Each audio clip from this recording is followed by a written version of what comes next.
नमस्कार, one India Hindi में आपका स्वागत है और मैं हूं आपके साथ विवेक।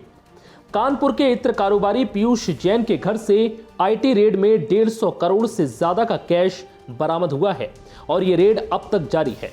खबर है कि करीब 5 से ज्यादा मशीनों के जरिए अब तक कैश की गिनती की जा रही है और इसे पूरा गिनने में कल सुबह तक का वक्त लग सकता है।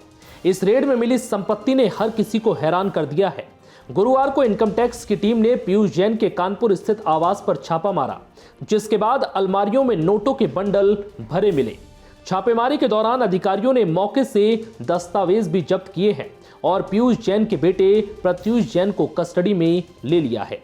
अब सवाल ये उठ रहा है कि आखिर एजेंसियों को इस बात की जानकारी कहां से मिली कि इत्र कारोबारी पीयूष जैन के घर पर करोड़ों का कैश जमा है। दरअसल खुफिया सूचना के आधार पर डीजीजीआई अहमदाबाद के अधिकारियों ने कानपुर में पान मसाला समूह की फैक्ट्री परिसर और ट्रांसपोर्टरों से संबंधित परिसर में तलाशी शुरू की थी।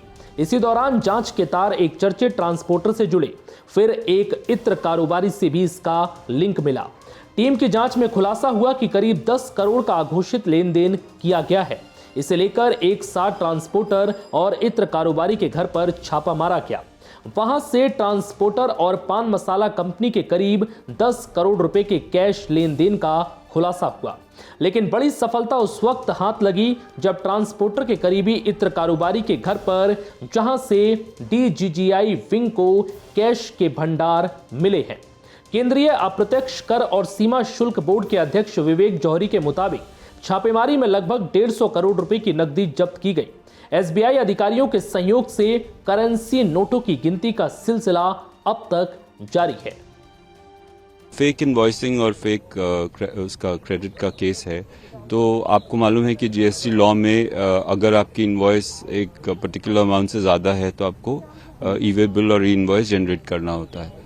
लेकिन इसमें हमने ये पाया कि ये ऐसा आइटम है जिसपे टैक्स रेट काफ़ी ज़्यादा है, 28% का टैक्स रेट है और उसके अलावा सेस वगैरह भी है।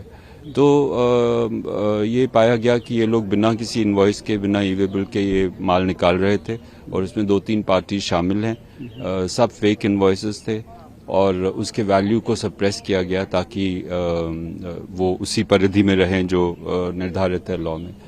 अब इस पे कार्रवाई हो रही है, अभी तो शुरुआत है, लेकिन अच्छा बड़ा केस है, अच्छा डिटेक्शन है। सर कितना डिटेक्शन है करीब, क्योंकि कोई बोल रहा है इनकम टैक्स का है, कोई क्या बोल रहा है, तमाम तरह की वो चल रही, थोड़ा इसीलिए अभी मेरे लिए कहना संभव नहीं होगा क्योंकि उस पे काम जारी है और कुछ कैश भी पकड़ा गया है, उसकी काउंटिंग वगैरह चल रही है, तभी हम कुछ कह पाएंगे कितना अमाउंट।